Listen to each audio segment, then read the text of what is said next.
probably the first time I remember going to the gym. I lived with my mom. My dad lived about 30 minutes away from us, and we would go visit him every weekend.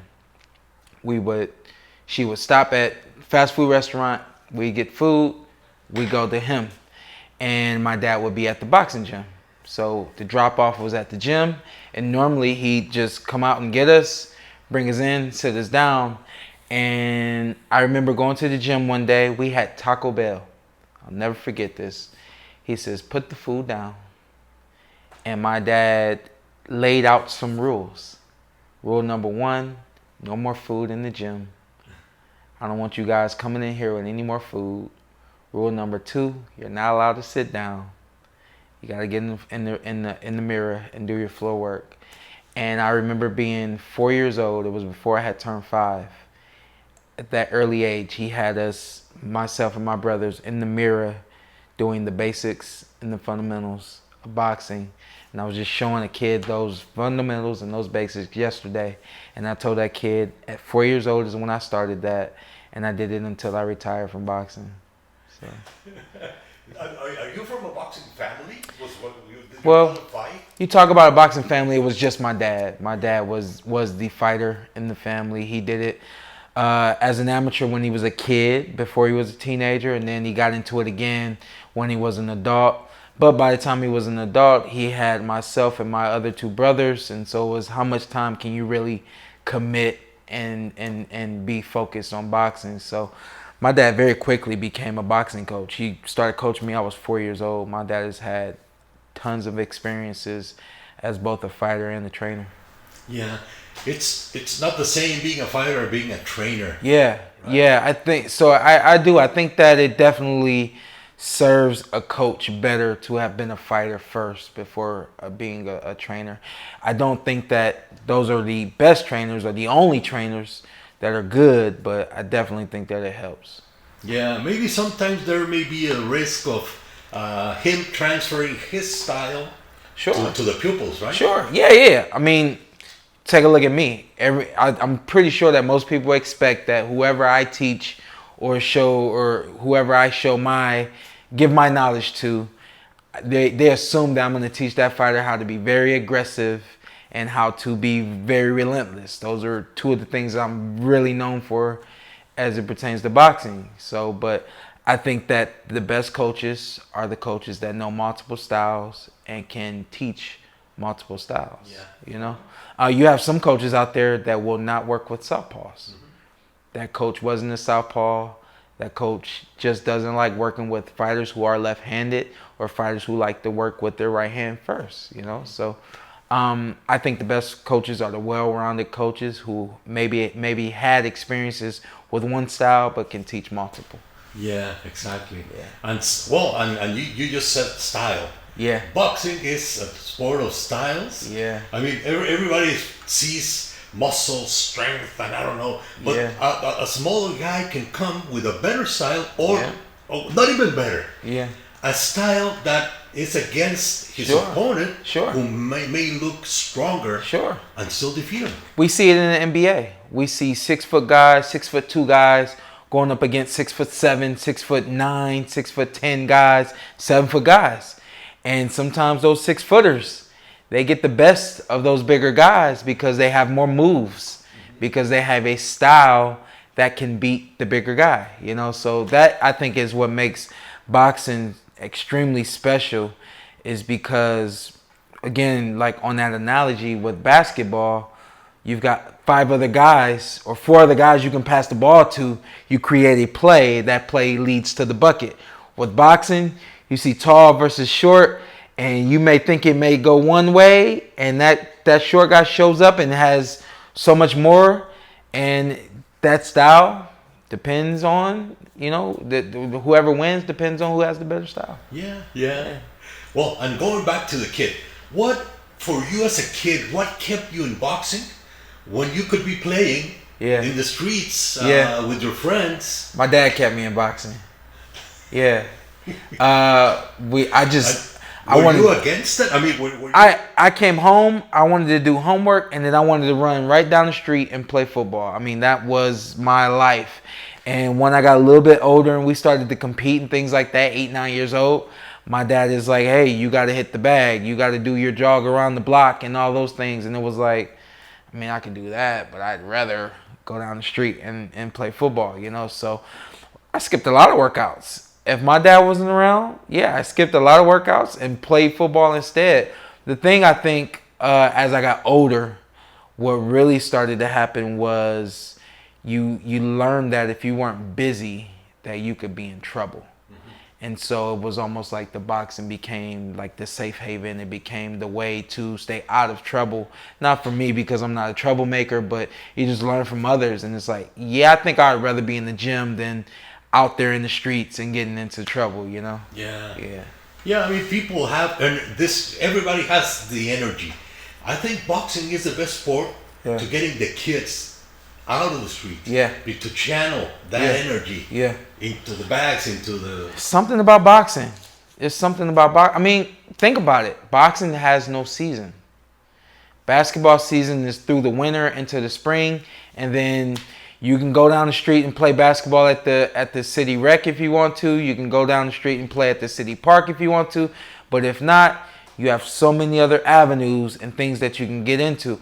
With boxing being yearly, you got to stay ready. You got to be in the gym. And when you aren't in the gym, you come back and somebody beats you up in sparring. It's like because you missed a couple of days, buddy. You got to stay in here, you know. So I think boxing definitely, even at an early age, it teaches you discipline. It teaches you about commitment.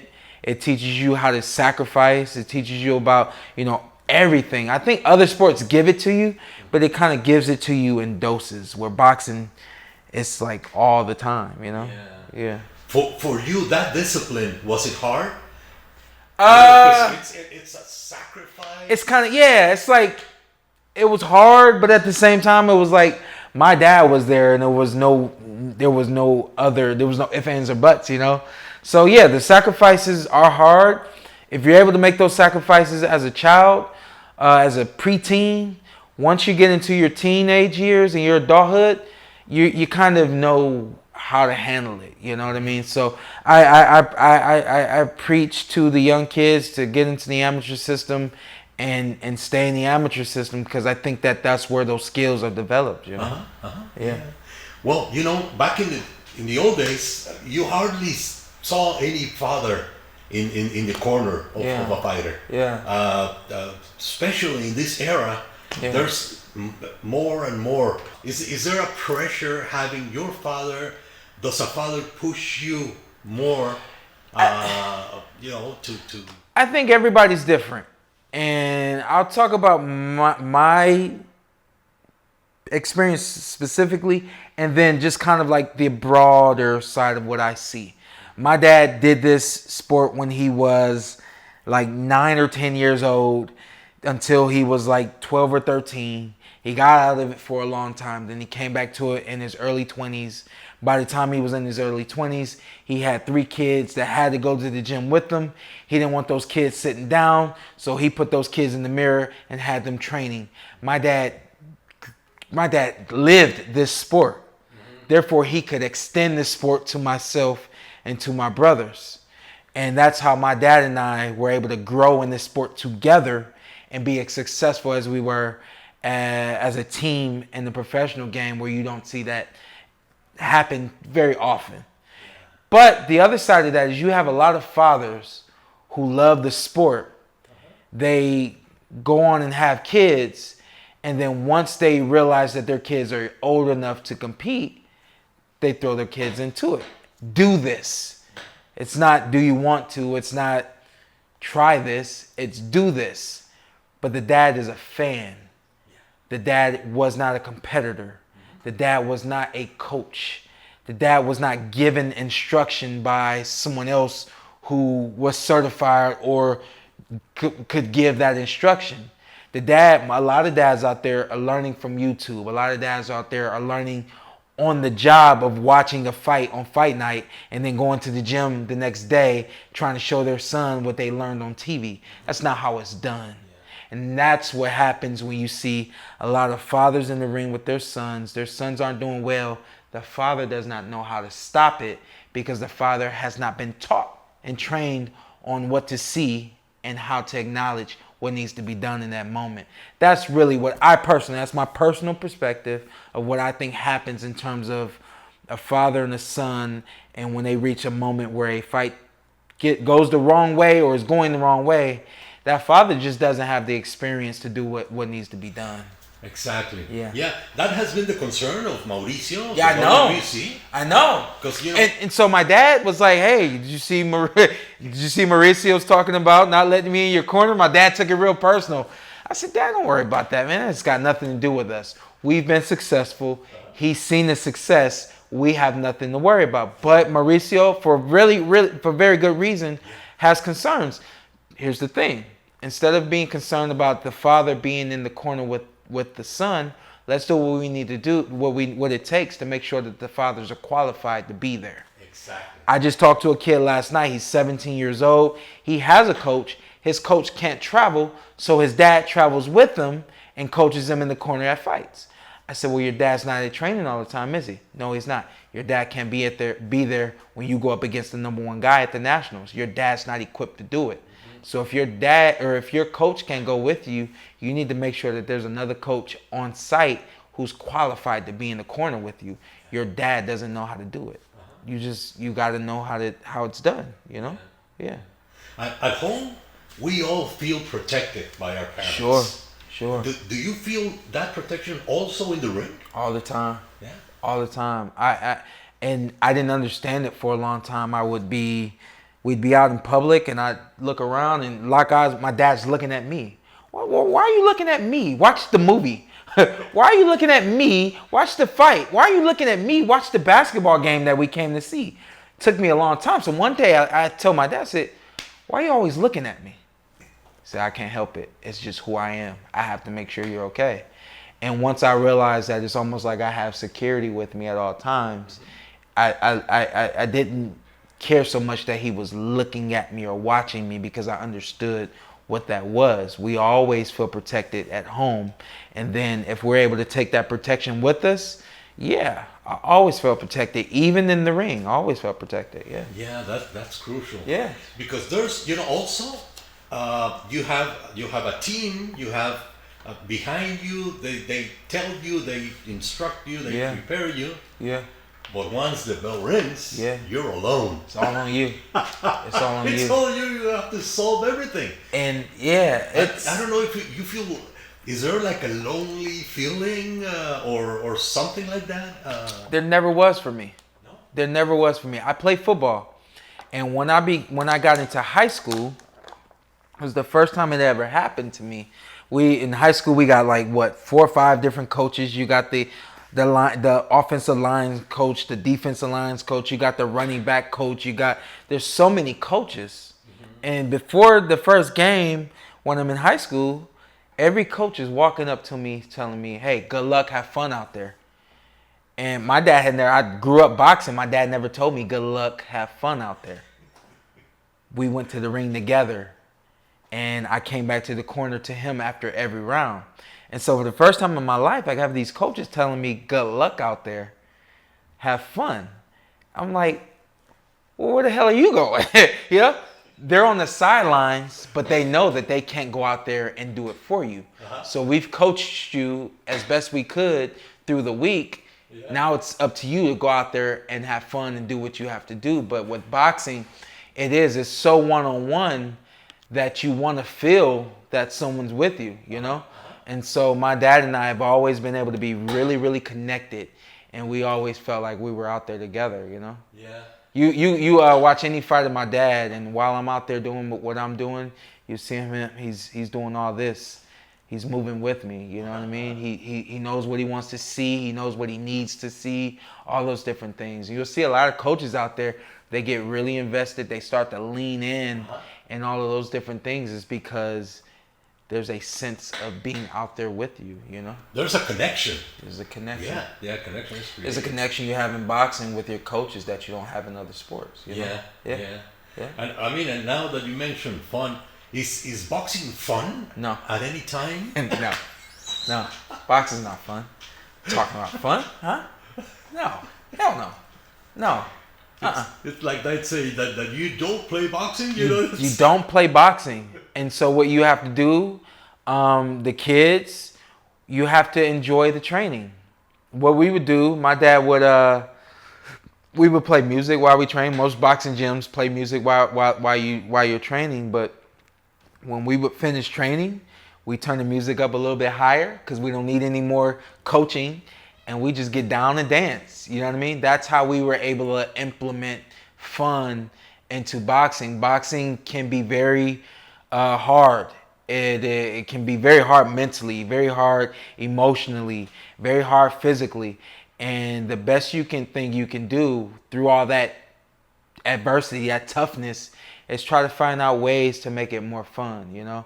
As I got older and a professional, I definitely wasn't having fun. It was train, travel, fight. Travel, train, fight. It was really repetitive and things of that nature. And I was like, well, how can I have fun doing this? Because this is wearing me out.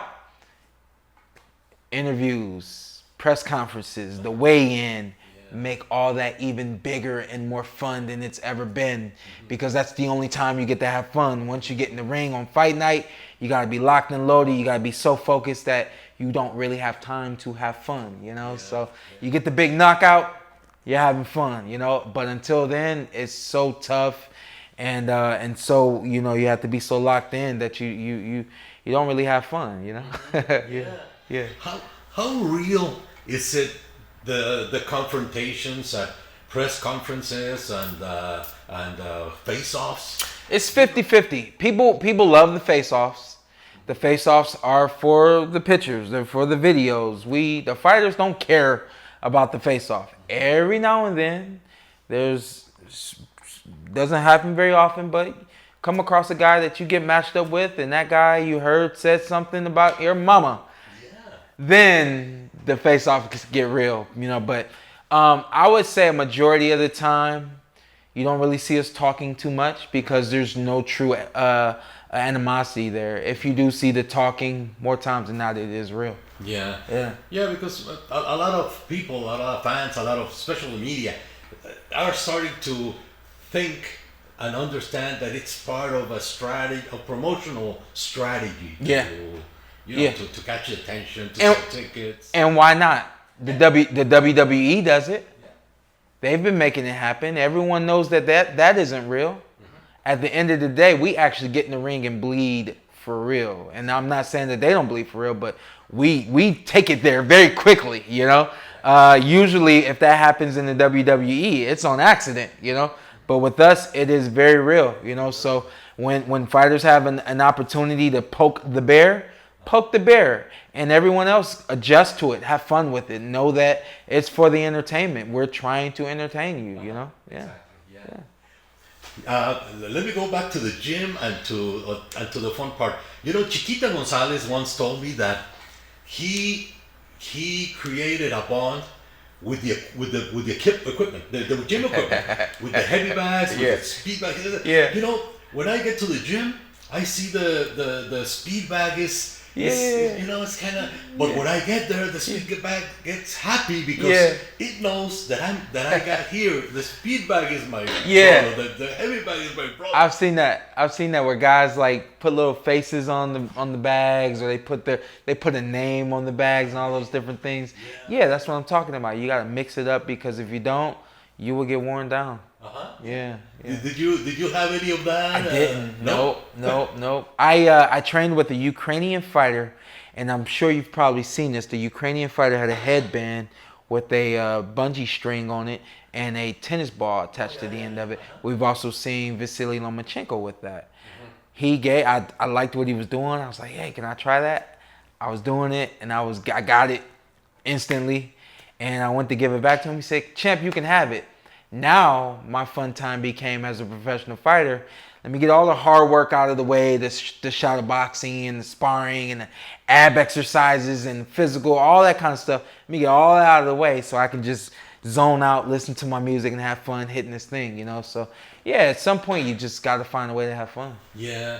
Are you religious and superstitious? Superstitious, no. Religious, yes. Yeah. Because sometimes many fighters have like they have to wear something white socks or every fighter you want to.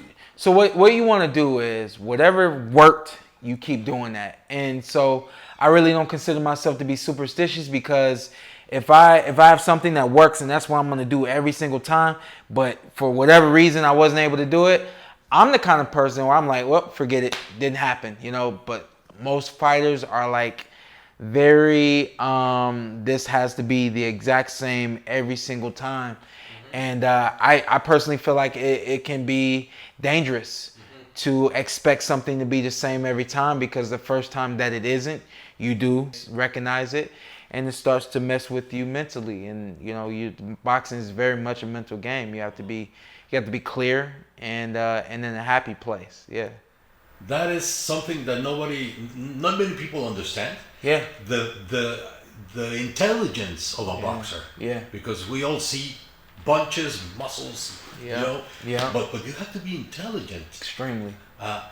When you are boxing, when you're in the ring in a real fight, we as spectators, we don't see the punch coming. It's in a fraction of a second. Man. Yeah. How is it preparation? Is there instinct that you see it coming? How do you handle that? It's preparation. It's instinct. It's reflexes. It's in your blood. I think that we all are built to do whatever it is we do in life. I think you're built to be behind the camera. You're not built to be on stage talking the way that your brother does. Your brother does a fantastic job of that. I think that if you were built for that, it would be something that you would yearn to do and want to do, and you would do it. The fact that you're in the room with me right now doing this lets me know that you know what your purpose is in life. So you fast forward and you talk about boxing. Some guys know, hey, my purpose in life is just to land this right hand. I know that if I can't land this right hand, I may not win. Some guys understand that.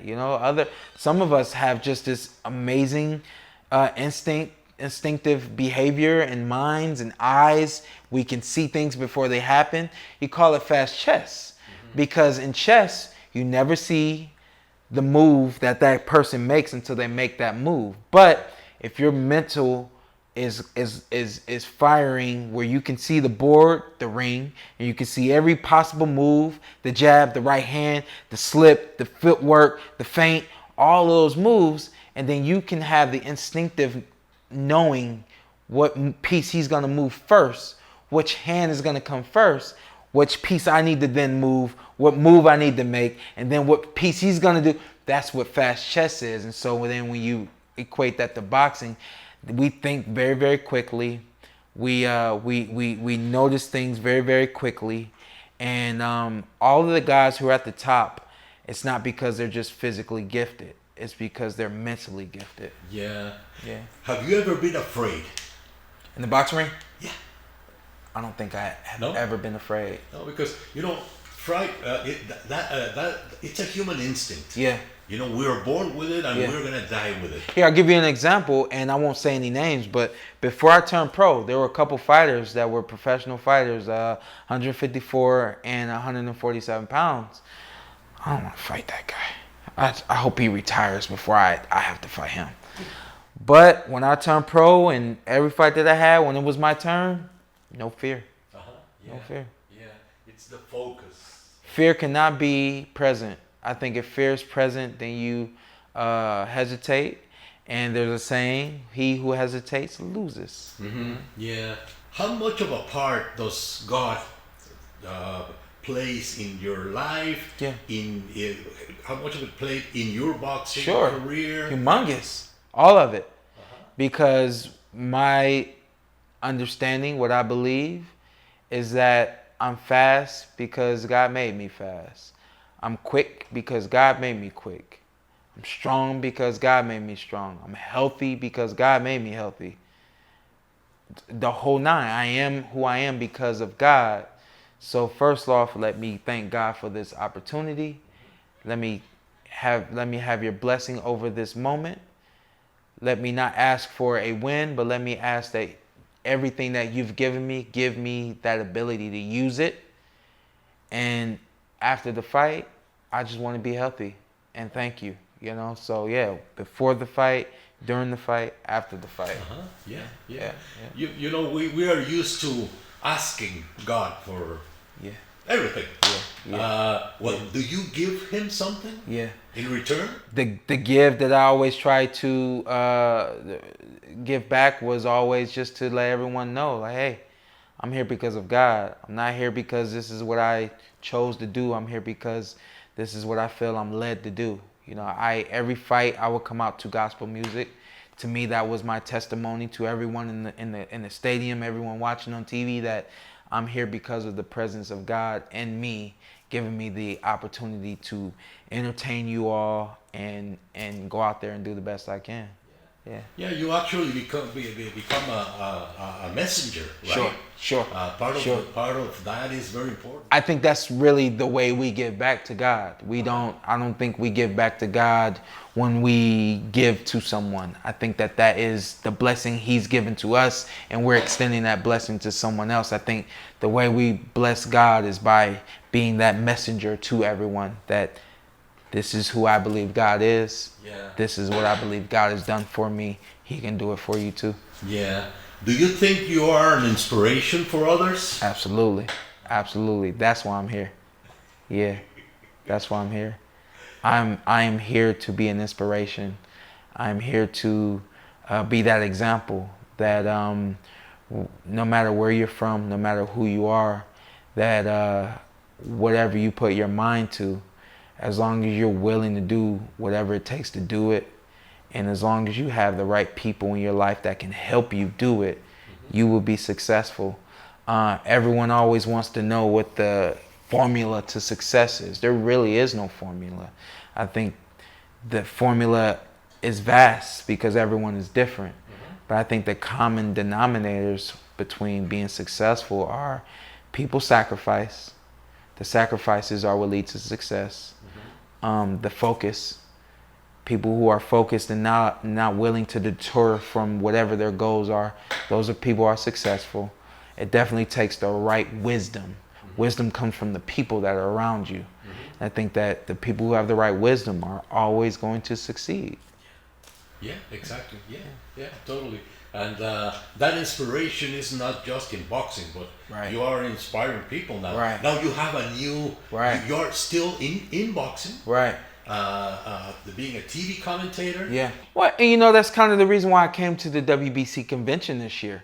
You don't get to see me in the ring anymore, boxing. And I think that a lot of people got motivation and inspiration from actually seeing me get in the ring and move and do everything that I did. And I think that I've become somewhat of a brand or an icon or someone that people can look up to and still feel led and motivated and inspired by. And so I said, you know what?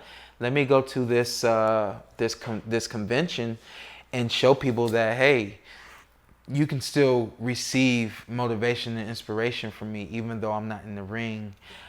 I'm very intelligent, and let me show you that I'm intelligent. Let me give you a piece of what I know, and hopefully this will lead you to want more from me, you know. And that's why I kind of got up and said what I said the first day here at the convention. Yes, totally. Yes. Yeah. What went through your head when you knew you were stepping out of the ring for the last time, that you were done? It really never happened. I really, you know, like weeks before, months before, I'm like, hey, this is the last one. But night of the fight, it's locked and loaded on the mission, on the purpose. It's not on anything that precedes the purpose, you know. So I think, I don't even know. My dad asked me if I wanted to go to the press fight, the post-fight press conference, and I was like, yeah, I want to go. And then I think was when it really kind of like set in that, you know, hey, you're about to announce your retirement, you know. But I did not meditate on it. I did not want to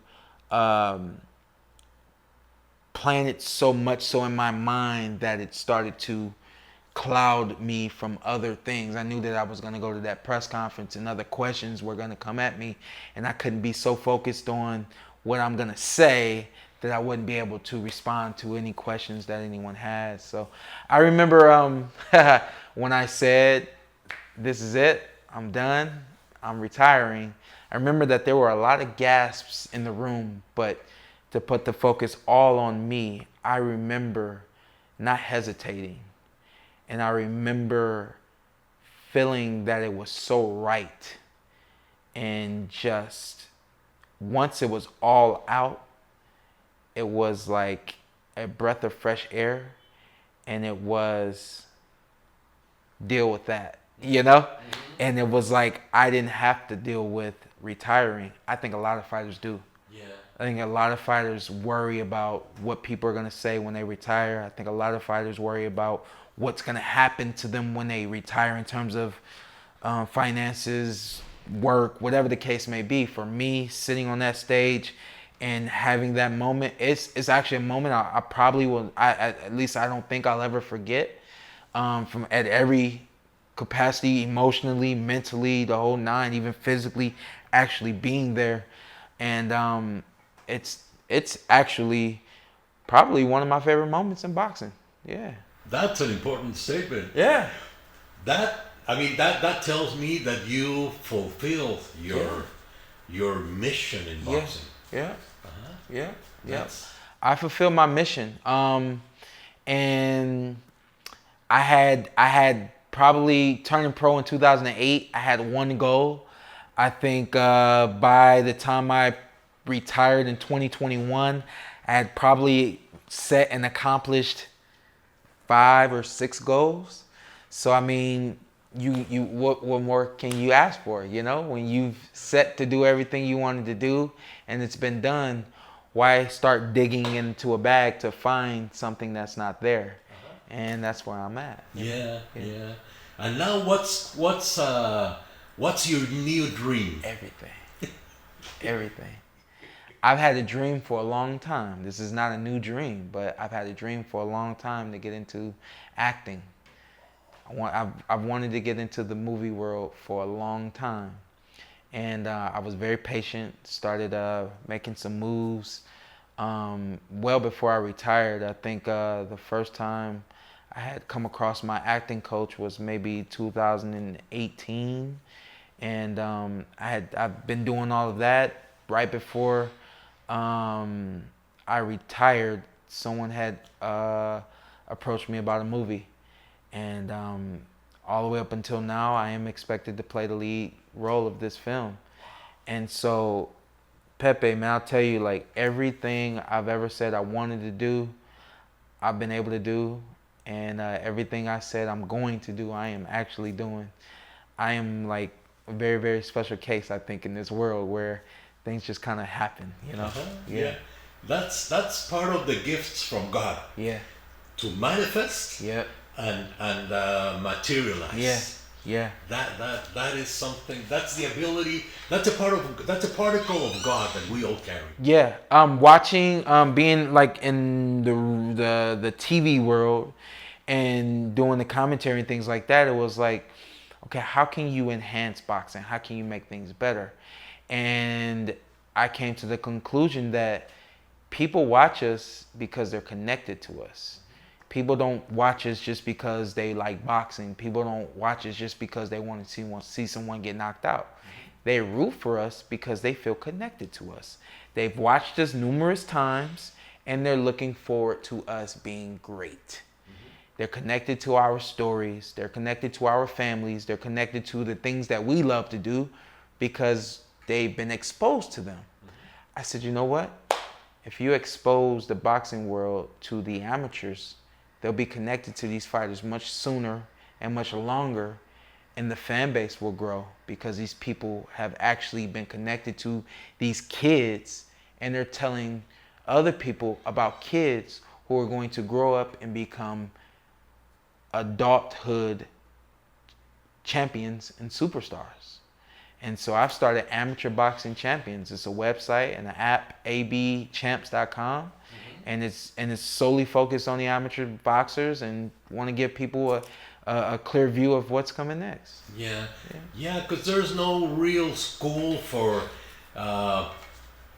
for the life of a boxer, Yeah. you know, you train, Yeah. but you know nobody really tells you what to expect, what to. Yeah. And I think education is crucial. Everybody's path is different. There are fighters that we turned pro at the exact same time, 2007, 2008, and I, in my mind, thought that those fighters were better than me. I've done better than a majority of the fighters that I turned pro with because my path was just designed a certain way, and I had the right tools, the right people around me that could get me there, you know? So with that being said, there really is no true path to turning pro and then becoming a world champion. But I think that a very good path is starting with the Olympic program, the amateur program, and then going from there, you know? And so I think that on the other side of that, how do you get people to care about these gentlemen and these men and women who are putting their lives on the line for our entertainment's sake? Well, if you get them connected to them much sooner, then they'll care when those fighters are 10-0. They'll care when those fighters are 20-5 because they've been connected to them for a long time. Mm-hmm. Yeah, exactly. And if there was, who knows, if there's another life, an afterlife or a next life, I don't know. Sure. If they gave you a choice, would you be a boxer again? So first answer is no. That's my first answer, is no. But you can't deny boxing. I mean, just sitting in here in this room with you, I'm able to because of boxing. Not only am I able to because I've earned the position, the whatever, the right to get here, whatever, I can speak to you and I can be respectful to you, and I'm humbly very intelligent. I'm very ambitious. I'm very focused. I'm very driven. I'm goal-oriented. I'm successful. I'm joyful. I'm peaceful. Everything that I am is because of boxing. So, yeah, I have a 4-year-old and a 2-year-old. I don't want them to box, but I want them to box because I know what comes from boxing. Yes. But boxing is it's like going to Harvard. It gives you this head start into life that you just don't get anywhere. You know? Yeah.